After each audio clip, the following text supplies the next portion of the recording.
Hypnotherapy is becoming more popular in the mainstream to assist in mental and physical health. And today I'm joined by clinical and spiritual hypnotherapist Stephen Till. Hi Stephen, how are you doing? Hi, Iona, how are you doing? I'm well, thank you. Thanks so much for joining me today. So please tell me, what is hypnotherapy? Okay, so hypnotherapy, from my perspective, is a way of working with people's minds to help them make positive changes, to get them to maybe release emotions that they've been holding on to, things that have happened in the past. It could be even things like anxieties, things that people are bringing up, which maybe are creating blocks in their life. It's about changing the way that the mind brings these sort of emotions or these sort of reactions up for them. So it's really just about positive change and helping people better their life, really. Amazing. So you've been doing hypnotherapy for a wee while. You've been practicing for a little while. So can you please tell us a bit about your journey into this practice? Okay. I mean, in terms of hypnotherapy or hypnosis, even I've been. If I go right back to when I was 13, I can remember trying to hypnotise my brother, my cousin, without any success.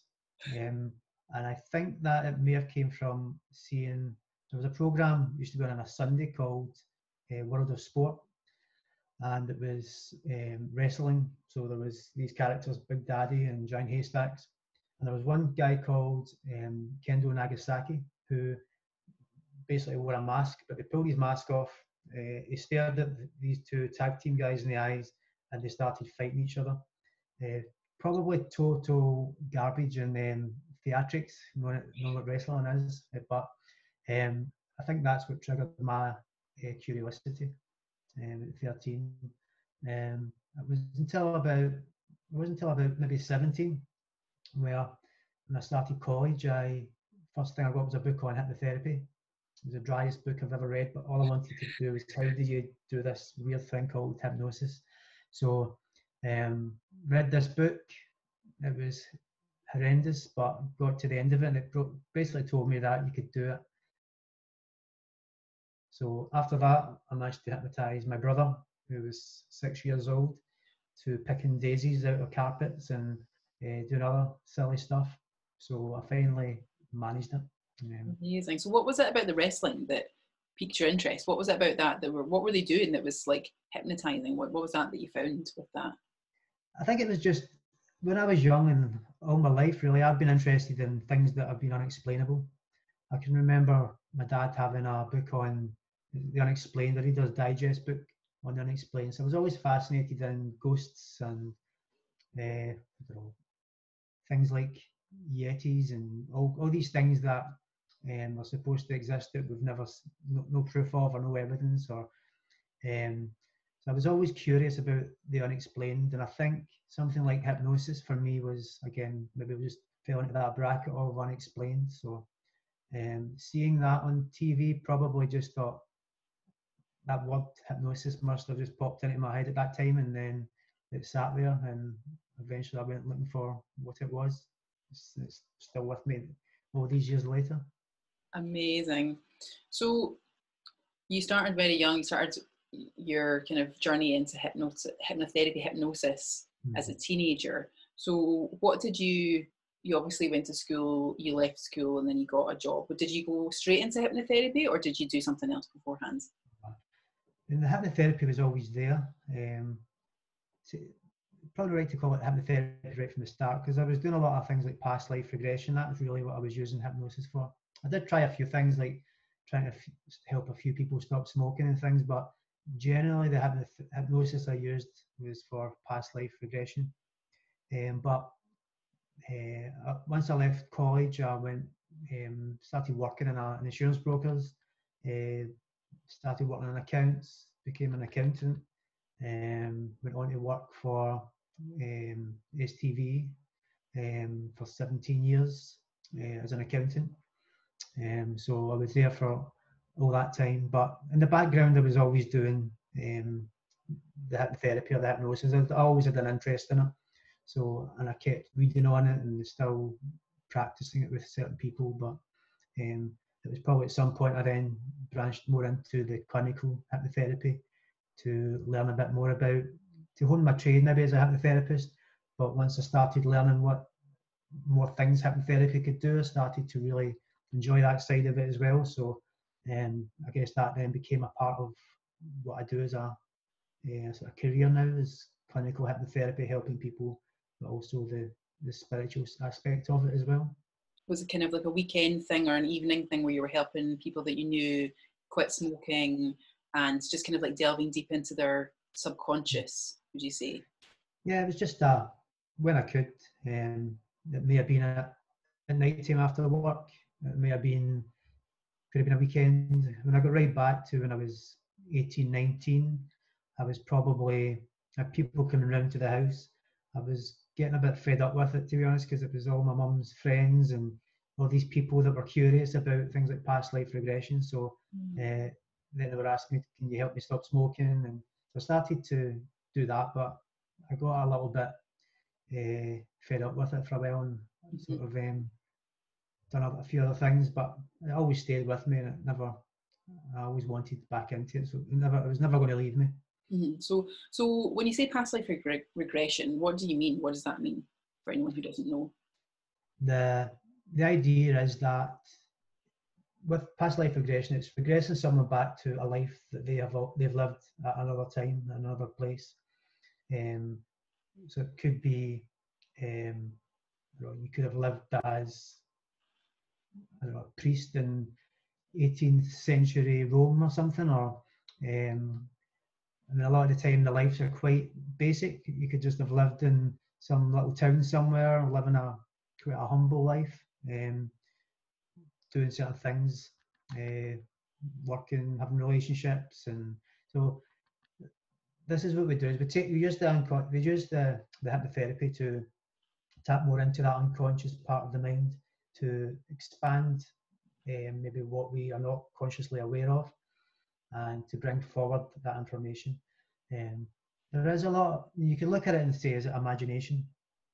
That's probably one of the sort of things a cynical person would probably look at past life regression as someone just making this up. And it is a valid kind of question. For me, when I started, and I said I'd hypnotised my brother at 6, he actually done a past life regression on him when he was 6 years old. I don't know how ethical that is now. If I was 17, he was 6, but he started recalling life as this guy who was married. He had I think it was a little girl, but he was dying of a skin disease, and he said he wrote children's books. He says, I was asking him, where do you live? And he said he wasn't sure, so I asked him to look at a sign, and he said, it looks like, and he's only 6, so he can hardly read, but he said, it looks like knit shill. So he sort of said the 2 words. Now, I didn't know, there's a place in Glasgow called Nits Hill. I stay in the east side, so I didn't really know Nits Hill at all, but my brother at 6 didn't know it. But he read that sign, Knit Shill. He went through this whole life really speaking to me like an adult when he was only 6. So for me, something like that, it's just really an unusual thing that even as a child, they're kind of changing their maybe the way a child would act to suddenly acting and speaking like an adult. I've had other people come to me, and again, they've had a really skeptical mind, but they've said the weird thing about it is that you know the answers instantly. So the minute you ask the question, sometimes I've even heard people say that they actually knew the answers. So this is what past life is. It's just about going back to find, where the idea is that we've reincarnated so many times, and through each life we live a life to learn lessons, and what I'm doing is taking people back to experience that, to maybe learn lessons that learned there that may be still relevant to them now, or it may be stuff that happened in past lives that are having an effect on them still now, and it's a way about taking them back and maybe kind of understanding that, or I feel like that's like maybe. a karma kind of thing, like the wheel of Yeah, karma. yeah, You can get reborn again until you do the same thing over and over again until you figure out what it is that's causing the yeah, problem. That kind of idea. yeah, yeah. I mean, this is it. It's as much as the past life regressionals. We can talk later about the between life state, and that's taking someone past the death point. So just ask them where do you go next, Yeah. and they get that understanding that we are here learning, Yeah. and we are again we'll repeat things if we don't do them right the first time, and or that's not right. It's actually no that we don't do it right. There's never a right or wrong. It's just that we could do it better, I suppose, and we'll return to learn that lesson that we're looking to learn and expand and grow. That's fascinating. We've done a few sessions, and I just had so much fun doing it, and I learned so much as well. And it just totally like it broadens my perspective of consciousness and what I thought life was. And it's Yeah. just it's so fascinating. I would highly recommend to anyone who's not tapped into that, they absolutely can. And I actually started off doing regressions on YouTube by Mira Kelly, the Bulgarian hypnotherapist, who specializes in past life stuff as well. And it was a couple of her YouTube videos that I used, and it was just amazing. So much, so immersive. And yeah, so if anyone's like up for it, check that out. And also as well, obviously check your work out, Stephen. So when did you decide to break away from the accounting? Because you were working for STV for a long time. What was it that made you decide to concentrate on this work full time? I think I just knew that I was going to do it. I can think back to before I even decided that I would resign from my accountancy job. So I can remember being at a dinner with one of the, there was a guy that I was, he was doing a training class through in Edinburgh, and I was having dinner with him and some of the people that he was training. And I remember him asking me, when are you going to do this full time? And I kind of, the answer I gave him was, it was like June of the following year. And I just seemed that seemed about right for me. But then probably around about the January, February, it was quite busy at work, really, really busy. I was doing a sort of new role. And I think, and I've been doing a lot of clinical hypnotherapy training for the last 2 or 3 years prior to that, and then doing it as well. And I think at that point I thought, I can do this. I can give up the job. I can take a get. It felt like if I had to go back 2 or 3 years before and thought about doing that, I would have been, what am I crazy? This the most ridiculous idea ever. But when it came to resigning, knowing that I could probably survive financially, build up a business, doing the spiritual stuff and maybe the clinical stuff, it all seemed to just be the right thing to do. And I made the decision to resign, and I've honestly never regretted it. I've done okay up until now, and it feels like I'm doing the thing that I'm supposed to be doing. Hypnosis in the mind and the unexplained, would you say, are your passions? So what's your main inspiration then for what you do? Well, I think from the clinical aspect of it, it is actually really good helping people. When you've got this skill, I guess, and techniques, and there's many aspects to what I do. I do hypnotherapy, but there's a lot of other things, things like tapping. I don't know if anyone's heard of tapping, but it's tapping points.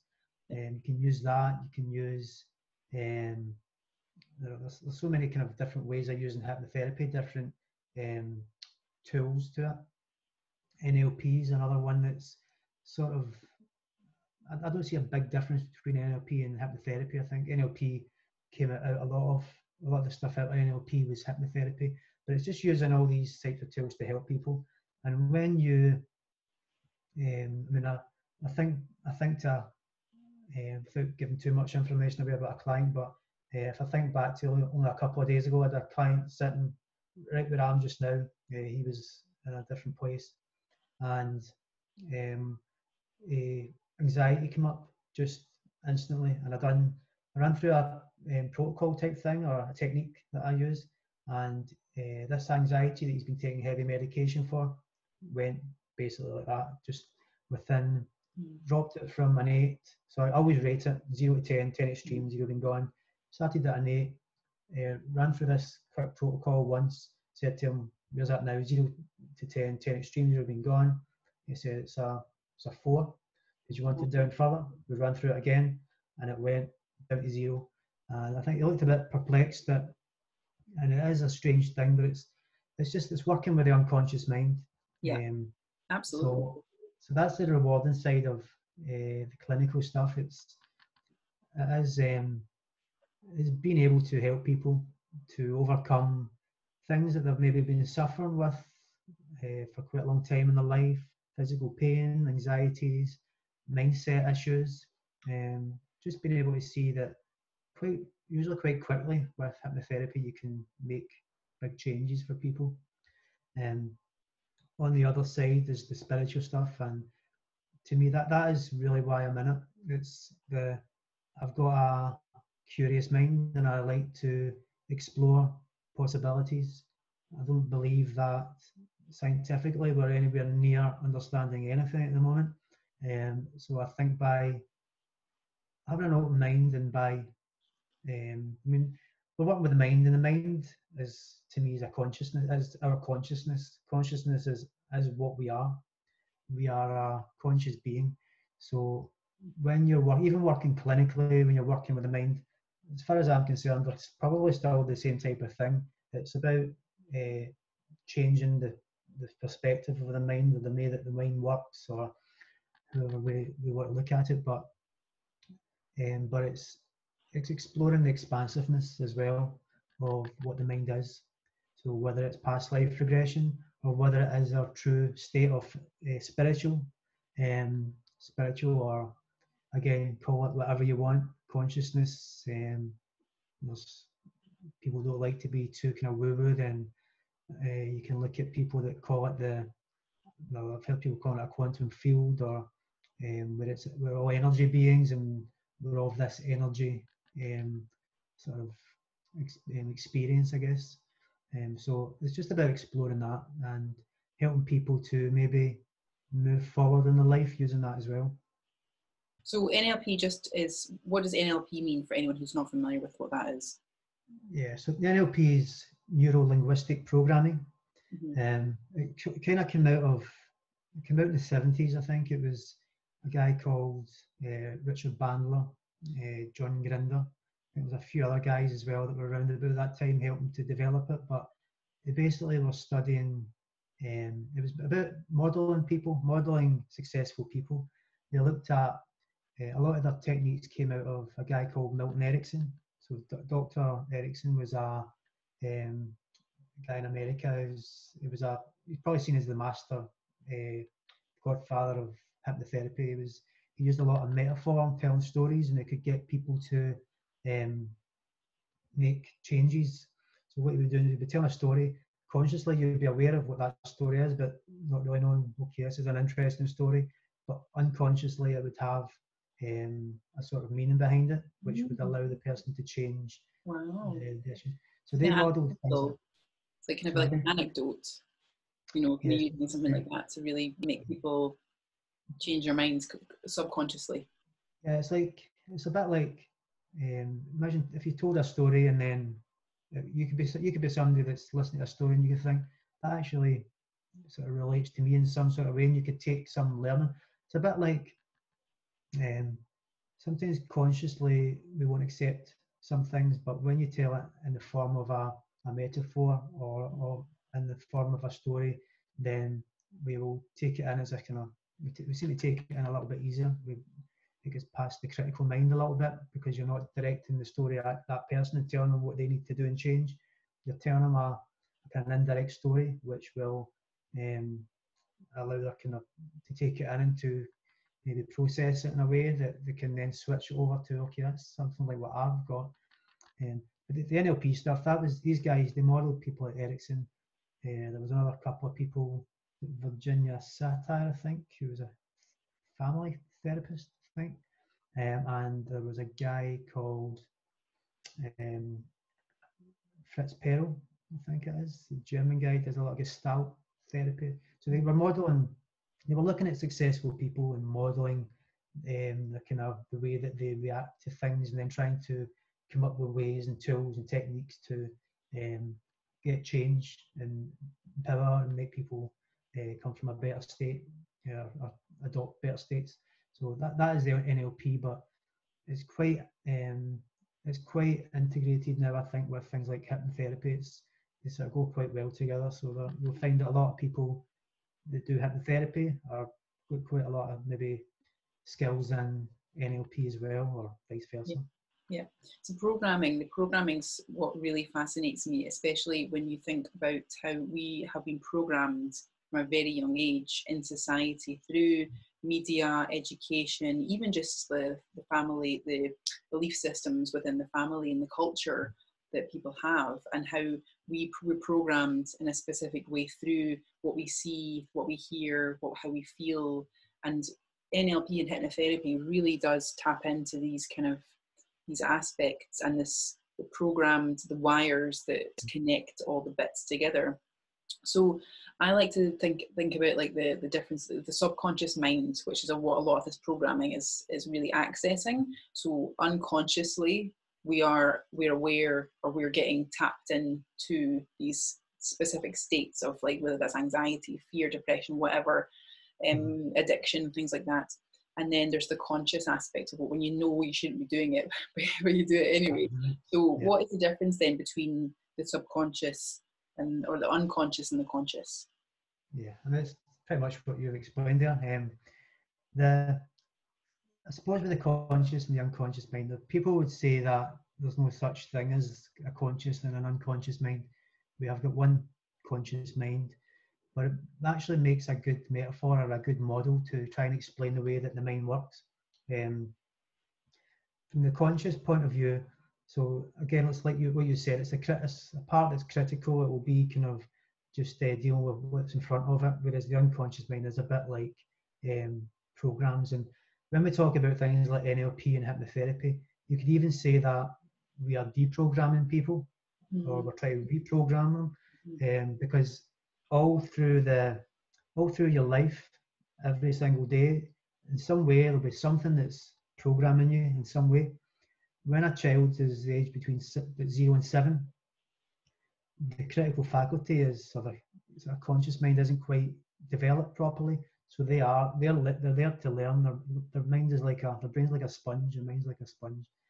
So they will be taking in everything. So it's quite important actually for maybe parents and things to understand that things that they're doing and things that they're saying will be absorbed by a child between 0 and 7, to just take it on. So if you tell a kid at 3 years old that he's stupid, there's a good chance that kid's going to go through his life thinking that he's stupid in some way, even at a deeper level. And you find a lot with hypnotherapy, sometimes the issues that people have all originated from the past. So it can be, an anxiety could have been, let's take a fear of butterflies. I actually knew someone who had a fear of butterflies, but that could have happened from the age of 6 months. A baby sitting in a pram and a butterfly flew down, landed on its face, gave it a fright and a shock. It's like a little mini trauma. It gave it such a fright, and it started crying. And now that the unconscious mind has created this program that this is a bad thing because it's caused this response. So fast forward 20 years later, a butterfly comes flying towards this person. They go into that panic and fright because this old program still runs to believe that that butterfly in some way is dangerous, all because it created a response way back when they were 6 months old. So it's about working with the unconscious mind and getting it to change that program to a more appropriate program. Yeah, more supportive, nourishing, healthier program that's, and a lot of people are in fight or flight a lot because of, I'm guessing, their unconscious and subconscious programming that they've perhaps received through trauma, and Yeah. things that they've witnessed or heard or seen. Yeah. And this is one of the reasons why I love hypnosis and hypnotherapy, is because it's very good at even people who find it hard to relax. You must see that, especially in the clinical side of hypnotherapy, where people who are perhaps anxious, even just getting them to relax into a relaxed state is really, really beneficial for them. There's some people who, I mean, in today's society, and I've been there in these times as well, where you're going to your work and you're in a state of stress all the time, and a state of stress is firing that fight or flight response. So when you're, and it's unhealthy for you to be in that state all of the time, because basically the way that the body repairs and heals is when it's in its downtime. So it's this parasympathetic, parasympathetic, and yeah, basically when you're in a state of fight or flight, you're in a survival mode. So your body won't divert energy towards repairing and healing things. It will be diverted towards survive, and it keeps you in that state of alertness. So it's an unhealthy way to be, but you do find that there's a lot of people that they don't know how to. They've been in this state for so long, this sort of stressful anxiety, heightened state of, I don't know, you do things all the time that puts pressure on. Yeah, and it'll manifest into other things that will start to affect health. You'll start with potentially having physical issues, and so to give you an example as well of how the unconscious mind works, or the conscious unconscious. If I was to say to you now, so again we're talking about this 11, 12 million bits of information. If I said to you now, become aware of the material of your top on your shoulders. Mm-hmm. So you can now feel that feeling on your skin. Mm-hmm. 2 seconds ago, where was that feeling? It wasn't even in your conscious perception. So there's another example. It could be you could listen, you could stop and listen, and you could hear maybe some sounds. It could be the fan of a laptop, or it could be the sounds of something outside if you really listen. Where were those sounds a minute ago? They were always there, but consciously you weren't aware of them. So there's so many things all round about us. Our unconscious mind is taking in all these sort of auditory signals, these feeling, kinesthetic signals, smell, maybe even taste. You can probably, if you ate something an hour ago, and you can maybe still taste a little bit of it in your mouth if you bring your focus of attention towards it. But one other good thing as well is to show you, this is quite a good thing that we'll give to clients as well, is to show you that your unconscious mind is always listening.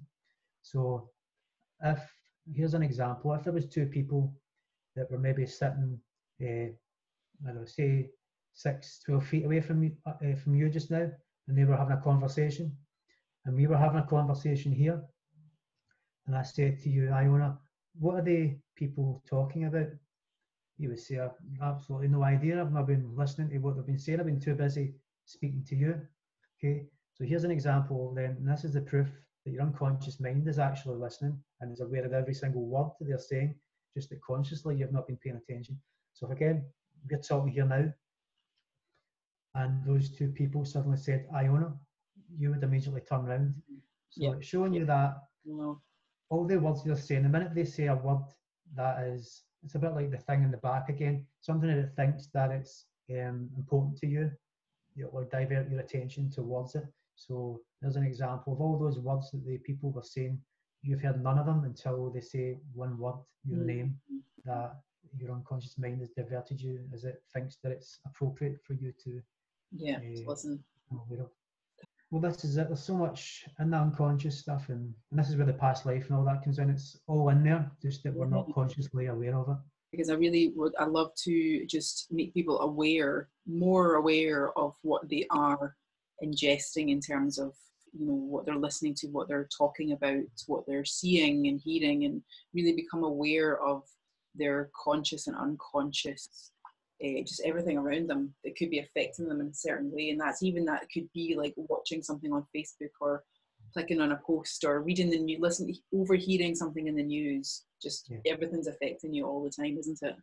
Yeah, this is the thing. There's so much going on at this point. As we're having this conversation, we're going through all this COVID stuff, and probably the worst thing, depending on your kind of mental state, how you kind of take things on, how maybe if you kind of struggle with certain things, some people they can cope with this, but if you're watching the news all the time, you're constantly getting fed fear and negative stories. It just happens to be that this is something that I learned, is that the media, they will always give you, people seem to like, somebody was murdered, they don't like to hear about the little cat that was saved from a tree.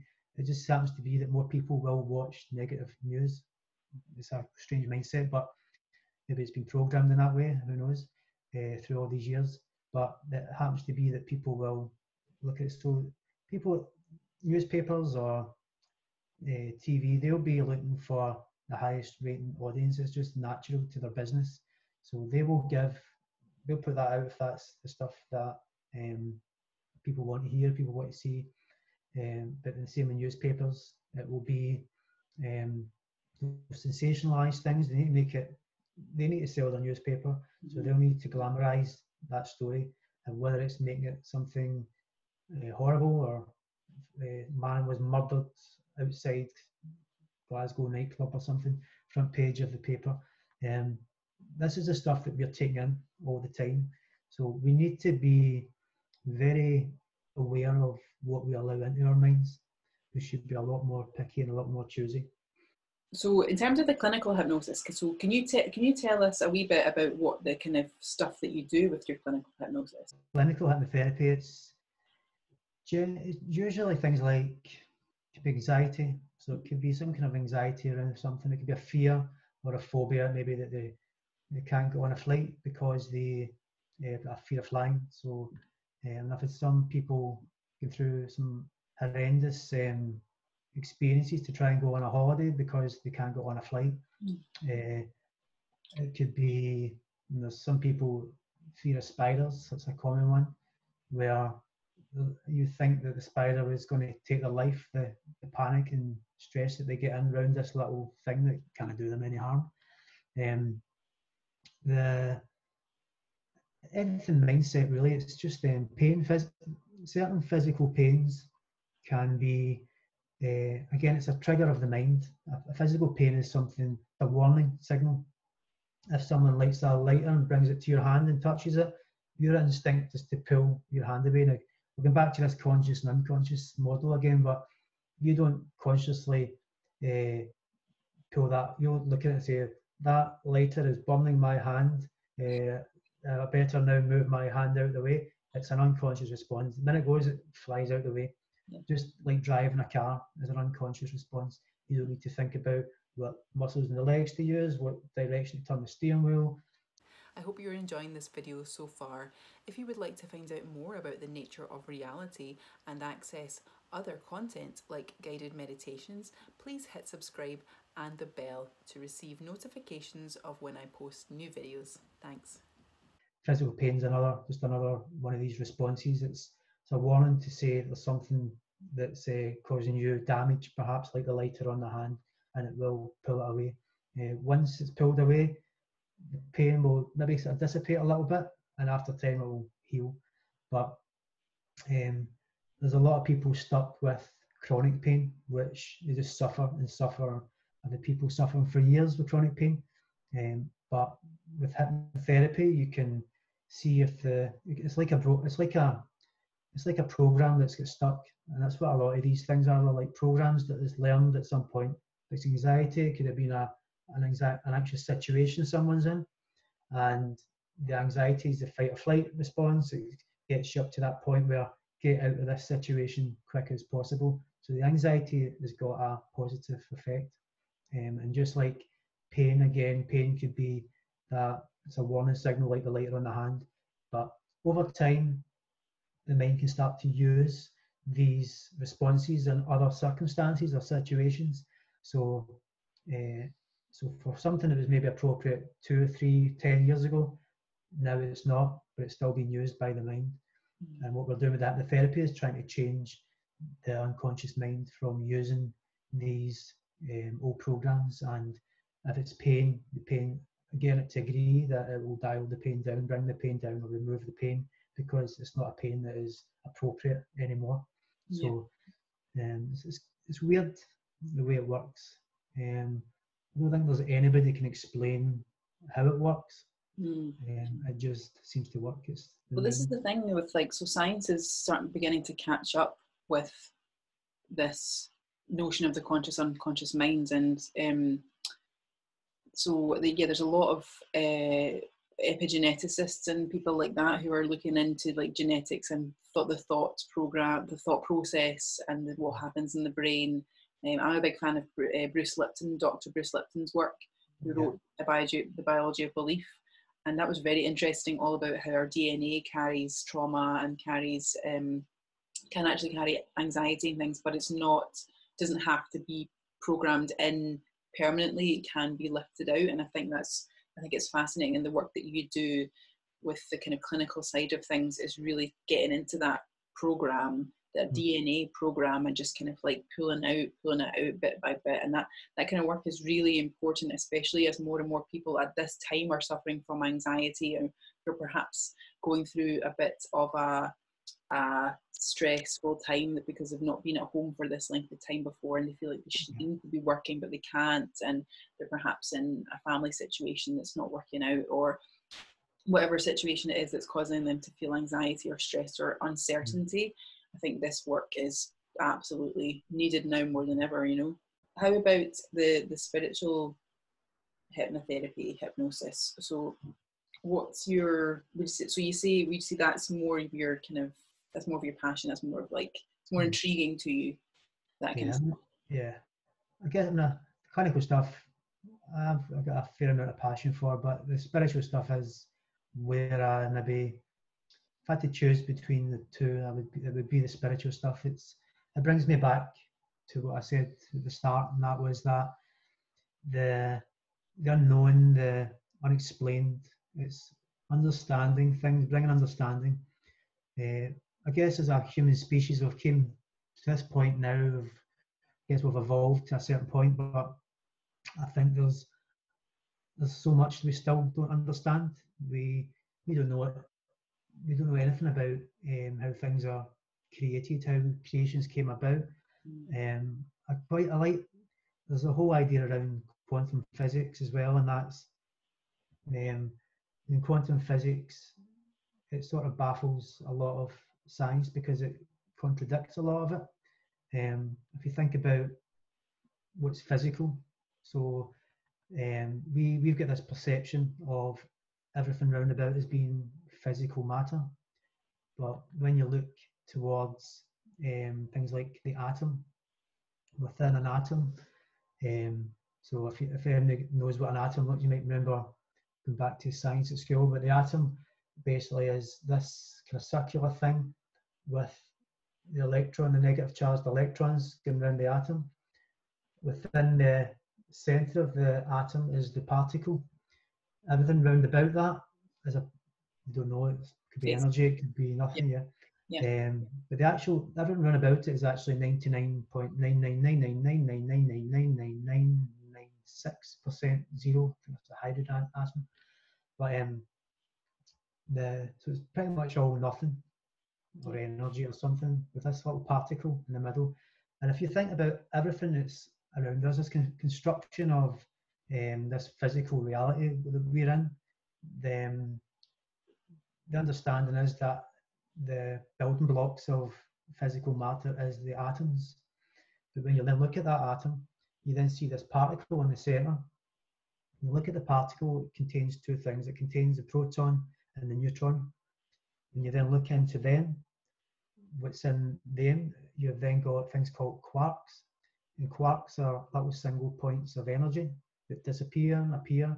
They believe that they could be in two places at once. So what it is that our physical matter is constructed by atoms which aren't physical. There's nothing physical about them. They're all I guess, energy. And when you think about even what makes something physical, it's something we can touch. But when you zoom in to something that's touching, it's not touching.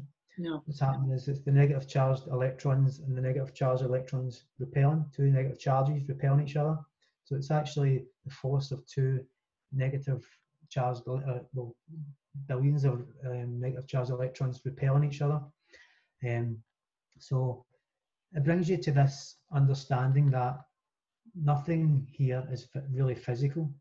Matter doesn't quite exist in the way that we think it is. And this is why I'm interested in working with the mind, because I think the mind taps into much higher states of consciousness. You've got people all through, for hundreds of years, have been doing meditation and doing all kind of stuff with the power of the mind. The way I understand it is, the way we've spoke before, is that the mind is aware of a lot of things. So the unconscious mind, just in the senses around about us, well, touch, hear, feel, taste, see, sight. These basic senses there's something like 12 million bits of information all around about us, all every second, all coming into this unconscious mind. Then it's about tapping into that and then seeing what else beyond the senses, which is the existence of our true energetic state. For instance, there's one thing that I do a lot with the spiritual hypnotherapy and hypnosis, is that for a little bit of fun, just for myself, I'll always ask the person, so to pre-frame this, if you think about hypnosis, a lot of people might say that hypnosis contains suggestion, that you can suggest something to someone in hypnosis and they will then create something to kind of up or whatever. Yeah. So what I do is I then give a suggestion, which should then make someone create something. So I ask them what their body looks like. So they've just come out of a past life regression, partner they're dead. I'll ask them, what does your body look like? So that suggestion should then get the mind to create a body that what they actually, in more, just about all cases, they'll tell me that they don't have a body. So they've sort of not taken the suggestion that they had a body. They've said, we don't have a body. We're trying to explain it, and it's usually, I'd say about maybe 80% would say it's just energy or some kind of ball of energy. Others will say it's light. It's just like I'm kind of a ball of light or something, that I don't really have a physical body.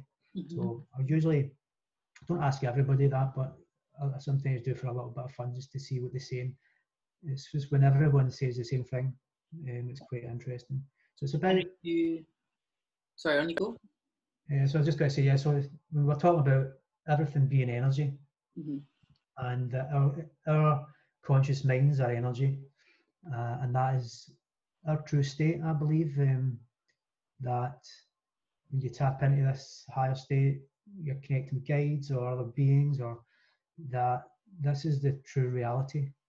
What we are in here is a construct or a platform for learning.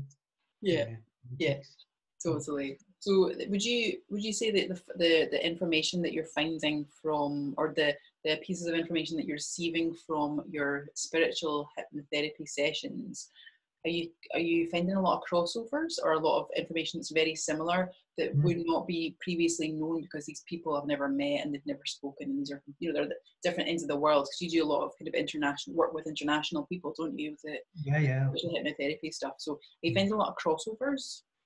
Yeah, it's very similar stuff.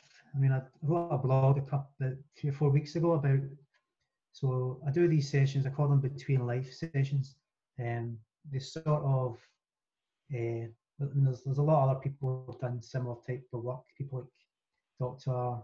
Michael Newton, who he would call the things that he's done life between lives. It's the same idea that where you exist when you're not in a kind of physical life, a physical existence.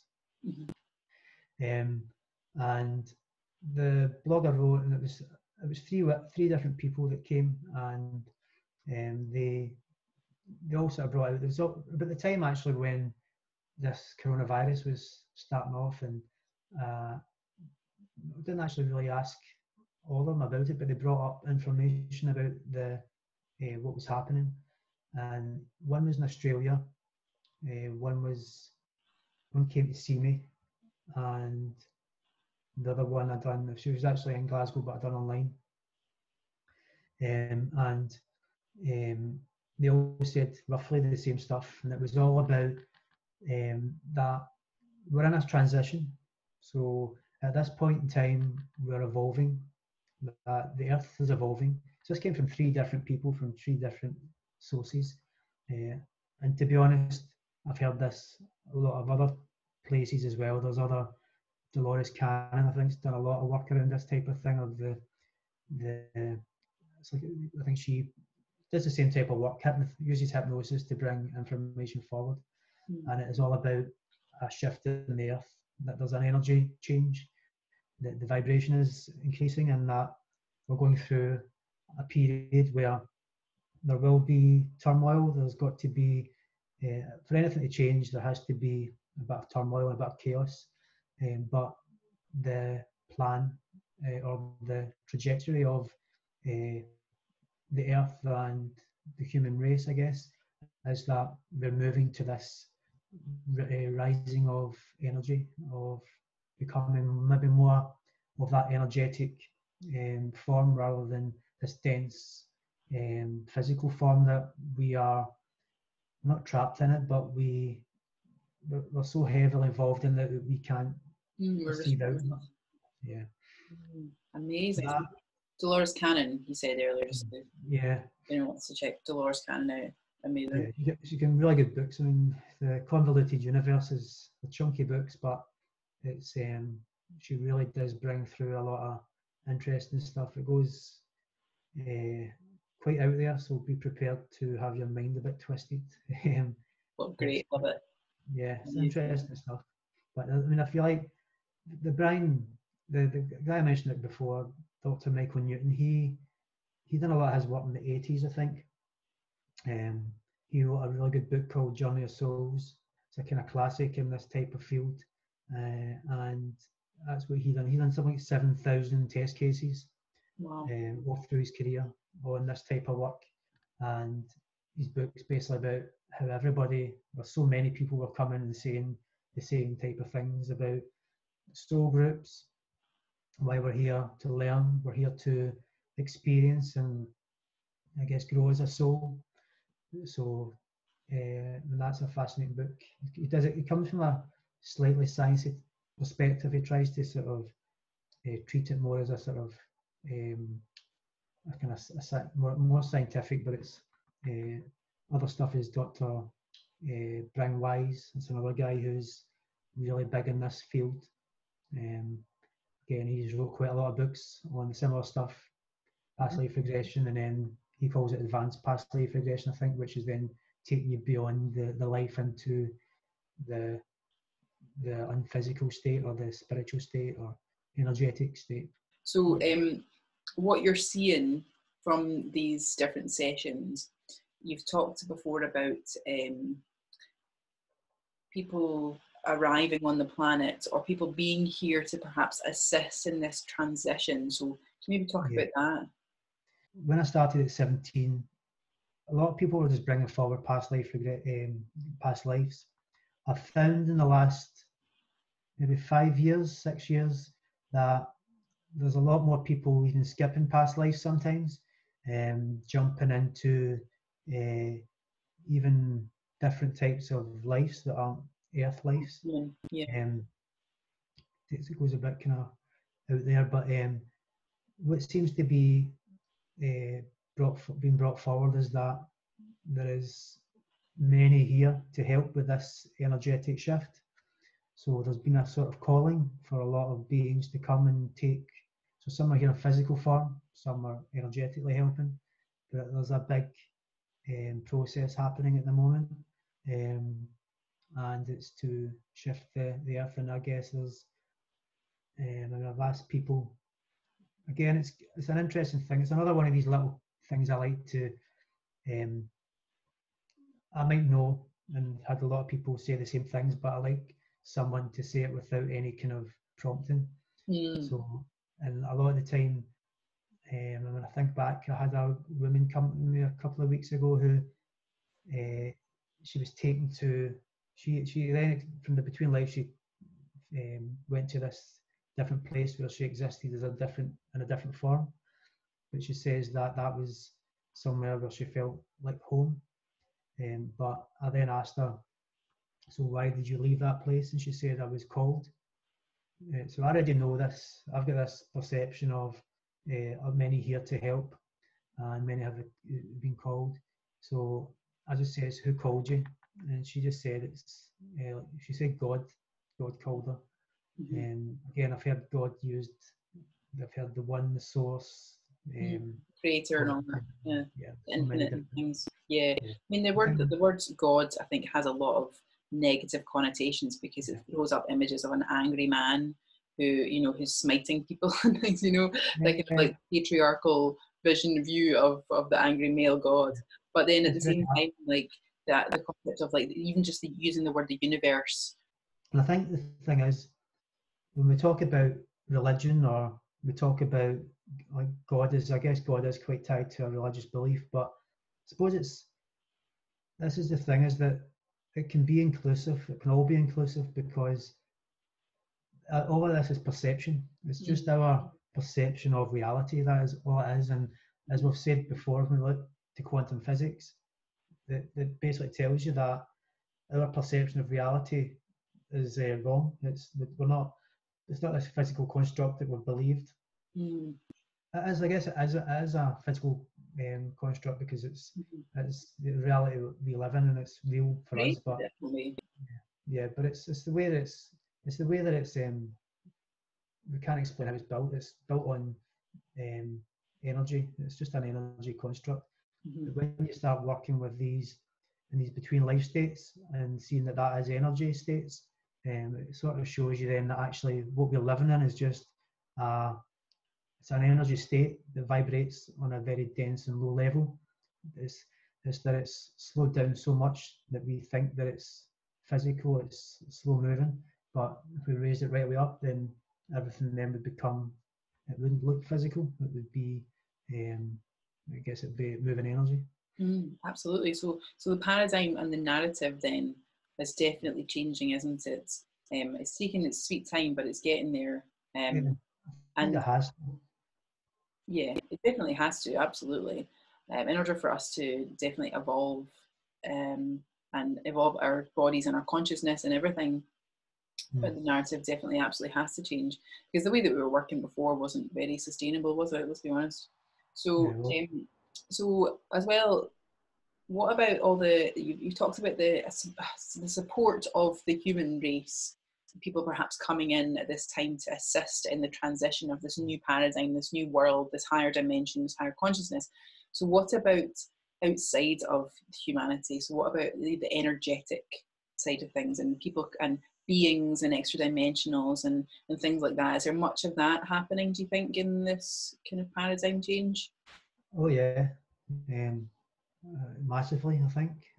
From what I only go on what I experienced through sessions, and I guess some influence from some things that I've read in the past, but I try to, the reason that I started with the Between Life stuff was to see if that worked for me. I'd read the Journey of Souls, funnily enough, that was the first book that I read on it. I knew I could do past life regression, so for me, I sort of decided, right, is this guy leading? Is he leading somebody to kind of come up with that type of information? So I sort of went in to look for myself, and I started getting the same type of stuff. And all the information that comes up through these sessions very often, most of the time, is actually nearly every time, I can't think of many times when they go to that between life state, they're always told that they're supported, that their guides always there helping, that we're never alone. And in terms of, and that's our own journeys, but I guess from that bigger perspective, it's the same, that these beings are there helping, they're here to support us on that journey, I guess. Amazing. So what kind of beings then? What have you experienced, like firsthand? What have you heard people say and talk about? Well, really that I mean, it's trying to think of some specific examples, but it's like it's like there's the most common thing that I get is that there's this kind of structure of guides, and then above the guides there's these higher beings. They've been called all different things, but one name that comes out of the Journey of Souls is Council of Elders, which I've heard a lot of times. I've actually asked people, I've asked them, what would you prefer to be called, and they've actually said we're happy with Elders. I've heard Keepers of Light was something one woman that I worked with used, and again it was a group that seemed to be quite highly ascended, but when they were here, they were more of a nature type group who elemental type thing. Yeah, but I think it was all about they could be if you think about the creation of Earth and vegetation and things, they seem to be maybe involved in that type of thing. They took her to shore a rainforest for some reason, but it was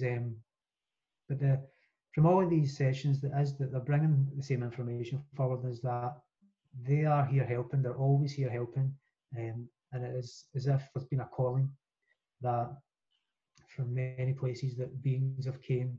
Some are here. These beings could be here on Earth. It could be you, and it could be me.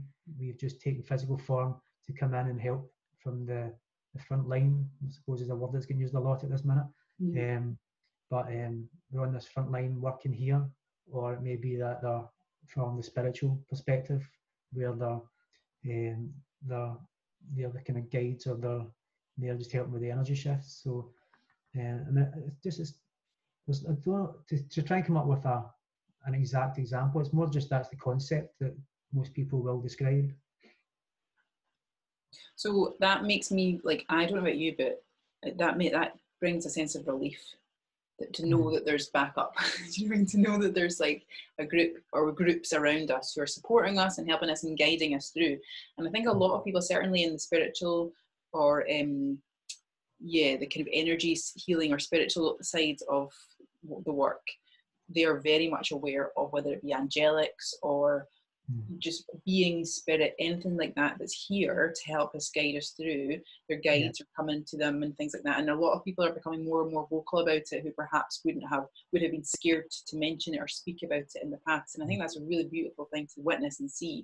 And it's also really so nice, and it's so relieving to know that we've got support there. We always have had support, but because of the narrative, the kind of the negative vibes of talking about that stuff, the condemning of it, people have felt like they couldn't talk about it before, and they couldn't even access it, or even if they did access it, it was some sort of like demonic force, that's, you know, the devil and that kind of all that stuff, when in actual fact most of the time it is positive support, and it is here to assist us. It's been there for years. I mean, it's just a fear of not understanding. That's the problem. Totally. You go way back to hundreds of years ago when they're burning witches, and most of these women were actually innocent women, but the ones that maybe were considered a witch, or you would maybe class as a witch, all they were probably doing was working with herbs and doctors. Totally. And a lot of men as well. A lot of men felt underneath. I mean, a lot of the witch burning, witch hunting was women, but there was a lot of men who were caught up in that as victims as well. And if we think about all the past life stuff, you'll probably see, or you probably found that a lot of people are having trauma and problems in this life because of their past lives that have involved being called heretics and burned and things like that, who have had do you know what I mean? So is that quite common? Very common. There's a lot of people, it's quite funny because it's the way it seems to be is that there's a lot of people here now, they're scared to speak up. They're no way put themselves forward. And when you go through a past life regression, that's what's happened, is that they've been a witch and they were burned for what they've done. So it's almost like there's, when they kind of do these past life regressions, there's sort of a healing takes place, that they're allowed to let go of that thing that maybe they're scared to speak up, they're scared to put themselves forward because in a past life when they done it. This goes back to it's a bit like programming again with the mind. Something that happened way back in a past life, that when they spoke up and when they done something got them killed. So now in this life, they've suddenly got this fear of speaking up or putting themselves forward. They don't know what's causing that, but the strange thing is, at times it took people to a past life. And again, I don't direct people with past lives. I will allow the conscious mind or the unconscious mind to take them to wherever they need to go. And very often I've had quite a lot of people going into lives where they've been eventually accused or bummed or killed. Traumatic. Totally. And that's one of the reasons. So I did a regression with yourself, and I've also been doing work in it myself, and that come up a lot for me. And that was actually a big reason why I spent most of my life very much like terrified and scared to speak up about what I thought was right and wrong. And now, like, through the work I'm doing, like, I feel a lot better, a lot more able, and a lot more confident and comfortable to speak, which is just so amazing, and I love it. An interview. Exactly. So one of the things I wanted to just quickly mention was that the energy that we're seeing in the planet, or we're feeling in the planet, what I've been told is that it's here for us to bring up all past life trauma, or it is bringing up, not as necessarily that it's here for us to do so, but it's also forcing us to, because before we can ascend and before we can raise our consciousness, we have to get rid of stuff that's no longer serving us.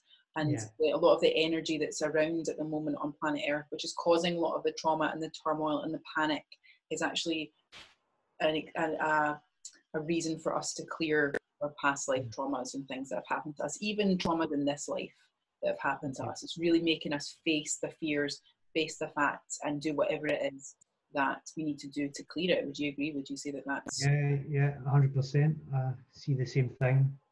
I've had a lot of people recently that are coming to clear. They actually come to me because I've actually had a lot of people coming to me in the last maybe year, and they seem to be people that are doing a lot of this kind of work.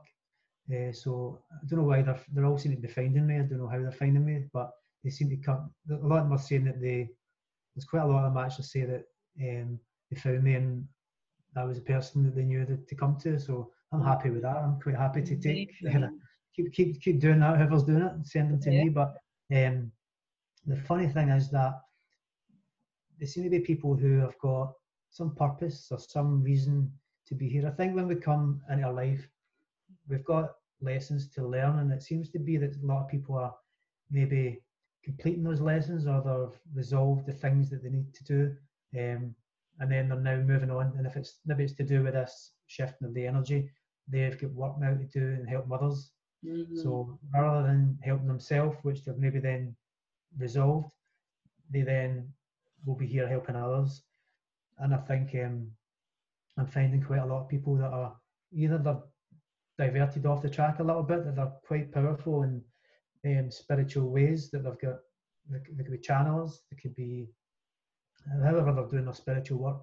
I'm finding that they're finding me and going through these between life, the past lives and between life sessions. It's allowing them to kind of get themselves back on that track again, to maybe get on their journey to open up and to start finding their feet again and what they're here to do, and get the sleeves rolled up and get stuck in and do what it is. Amazing. So it's really empowering people, isn't it? It's allowing people to regain their power and release what's no longer serving them, so that they can obviously come here to do what it was that they came here to do, and help others along the way. Yeah, so a bit of everything. It's empowerment. It seems to be also opening them up a little bit as well. Sometimes the other guides will come in for them. I've had people whose guides have changed through the session, or another guide has said that they'll start working with them, or so it's sort of it seems to, it's as if it's just putting them back on their track again. They've probably done all the work. They've been through all the. I mean, some people say a spiritual journey can be quite difficult. They go through a lot of crap to get them to where they're getting, a lot of clearing, a lot of processing, a lot of and a lot of these people have went through all that. Sometimes I'm finding them maybe at the tail end, and it's quite it's liberating for them, but it's also rewarding for me to be the person that's there with them, that gets them it's almost like just taking them for them, put them there, and that's so all the work's been done for them. They've put all the effort in, but there it is all in front of you now, and it's like, all right, okay, and it opens up for them. Amazing. It's so wonderful. You must get such a good feeling, like, when you do this work, you know, like, do you see this is more rewarding than being an accountant? Yeah. I'll be statistically honest. I enjoy some bits and pieces of being an accountant. Well, I still keep one of the best set of accounts for I bet you do. employed therapist. I know a lot of people. I know a lot of spiritual people who could probably write a book, even on how to a spiritual accountant. Yeah. Amazing. Yeah. So tell us what your plans and goals are for the future then. What would you like to do for the next wee while? Well, I guess I'm enjoying helping people. That's a rewarding thing, that when you can take someone that's struggling and suffering in life through something, and I've got a tool that I can use to help them, then that is rewarding. So I see myself still doing that. And the spiritual side of it is really why I'm in it. And that's where I've been, way back. As I said, I got into clinical hypnotherapy really to hone my skills as a hypnotist. Mm-hmm. So I ended up quite enjoying it, and now I find myself doing a bit of that work. But really, my direction has always been through the spiritual perspective. So my goals are really just to keep doing what I'm doing, but I guess put myself out more, to get this. I would love to think that this could become more mainstream, that people would be more accepting. And as I would say, if what all these people are saying through these sessions is that there's a shift in the earth coming and the vibrations are lifting, and the type of work that I'm just maybe one worker in all this role that's here to try and open that up for people, to help people connect more with that energetic level, that experience, put them on a path, in some way of where there's their journeys to lead them. So that's really my goal, is to bring it more. It's funny because when we talked earlier about God, and you mentioned angels, and I've always had I've always had a bit of a skeptical mind, and I suppose I see them as religious, but people experience angelic forms through these experiences. But I saw sometimes I see a lot of the mind body things, and I felt I don't belong in this. It doesn't seem like that's my place. Like here, like as in on this planet. Just as one of these people that are all talking angels and talking. Okay. Yeah, I get you. Yeah. And I like to try and think of it all, and to find some way of making it, like I said earlier, accessible or inclusive, mm-hmm. so that it's not seen as something that's, I don't know, something that you can either believe or not believe in. It's just something that's natural. Yeah. It's your mind. It's understanding your mind more, and tapping in and accessing parts of the mind that contain information that allows us to kind of maybe know a wee bit more about who we are, and a bit more about an understanding of life, and an understanding of why we're here, what we're doing. And so to be able to do that maybe from a slightly, it's not going to be easy to try and say it could become mainstream, but to try and get it to be a wee bit more accepted, I think would be good. Absolutely, especially because it's so fascinating. Like, as soon as you start chipping away, especially the past life and the between life stuff, if you start chipping away, that becomes like this fun journey, this like amazing journey, and your imagination can go absolutely crazy with it. Whether it is, I mean, I'm still kind of, even though I've experienced a lot of amazing stuff over the past couple of months, even the year, a lot of it I'm kind of like, is this just imagination, or did this actually happen in a previous life or whatever? But it's just so much fun. To be honest with you, I don't really mind. Like, I get such a buzz out of it, and I just really enjoy opening my consciousness and raising my consciousness, opening my mind to new fun ideas, and the aspect that what we've been told by the narrative is perhaps not who we truly are, and that we have existed as beings. We're eternal beings. We never end, and that we have existed here many times before, and even other places. Because the fact that we seem to think that we are the only species in the universe is ridiculous. I mean, like, how vast is the universe, and how many like Earth-like planets are there out there? Hundreds of billions, trillions, I don't even know. This is the ridiculous thing, actually, is that the chances of a life existing as it does on Earth, the number is so big that it would be off a page. It's a number that's ridiculous. There's so many chemical sort of balances that have had to take place, so many little freaky things that have happened to create life. So basically, for life to exist, it's impossible, really. It's complete freak that we actually exist. So is it deliberate? Yeah, well, that's what I was about to say. Is then the only explanation, the thing that is more logical, is that it was created in some way by something. This is being created, because it's just the actual odds of it happening by accident is, again, that's that number. The number doesn't. It's so big. I think you can go digging around the internet and find it's a number with an extension that is off the chart. But so for us to, it's the way that we maybe perceive life, and that we look at science and we look at all this stuff, but we don't look at the bigger picture and think, wait a minute, why is it? It's just I guess it's opening the mind up to some bigger possibilities, I think I'm trying to say, because the understanding that we've got is so limited. It's so limited. And even as we talked about earlier with the quantum physics and getting down into atoms, and understanding that the structures that even that we believe to be reality are kind of almost illusionary. They're energetic, and we don't look about and see things as energy. We still see things as some bricks and sky, clouds, trees, fields, dirt. So it's just I think it's just being able to open the mind a little bit more and start to explore and look at possibilities. And some of it might be imagination, but unless we go exploring and looking at these things and accept them a wee bit more and start to kind of understand our minds, which we don't understand.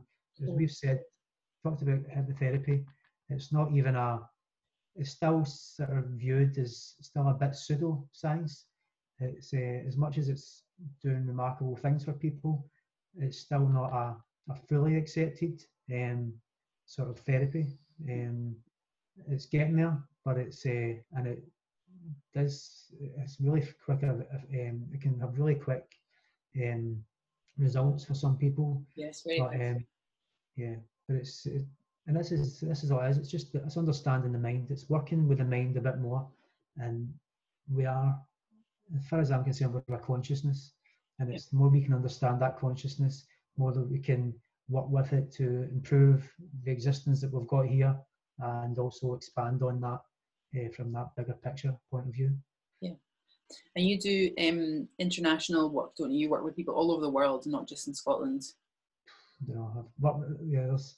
It's just I've had to on Excel. I've got a little GMT plus 1, 2, 3, 4, 5, 6, 7, 8, 9. So anytime I get somebody from a different country, I've got to Google it, see what time scale they're on, and then start trying to figure out how we're going to fit a session in. Amazing. I love it. That's brilliant. So as well, you do everything from your computer. You don't, obviously at this time, you can't do anything in person. So are you finding that you're getting more people who are coming to you to do this kind of stuff because they can, because they've got the time now, and they've got the time to dig around in their subconscious, and they can access you from wherever they are in the world. Yeah, it's it has been a bit. It is a perfect time to be doing it. People are. I mean, if you think about the options, you can sit in your house, watch Netflix till you're blue in the face, Yeah. or you can go and explore your mind and Yes. find out a wee bit who we are. Right? Netflix. We are. It's a no-brainer, yeah. Absolutely amazing. So where can we find you, Stephen? Where can we find out more about your work? I've got a website, so it's just Stephen with a PH, Stephen Till, Towill. So it's stephentil.com. On my website, I've got a contact page. I've got all my details about the past life regression, the between life stuff, a few blogs on there. If you want to read just a lot of stuff that I write, I put quite a lot out on Instagram and on Facebook. So Instagram, you'll find me just Stephen Till _ hypnotherapy, and Facebook is Stephen Till hypnotherapy. So go on and read to your heart's content. I've got quite a ton of stuff in there that I've wrote about on all this kind of thing. You do. It's all so fascinating, and I absolutely, yeah, I'm so grateful for you coming on and having a chat with me. So thank you so much. It's been lots of fun. Great. Yeah, enjoyed it. Okay. Cool. Well, thanks so much for joining us, and I hope that you have a fantastic day, and I'll see you very soon. Okay, cheers, Leona. Okay, thank you.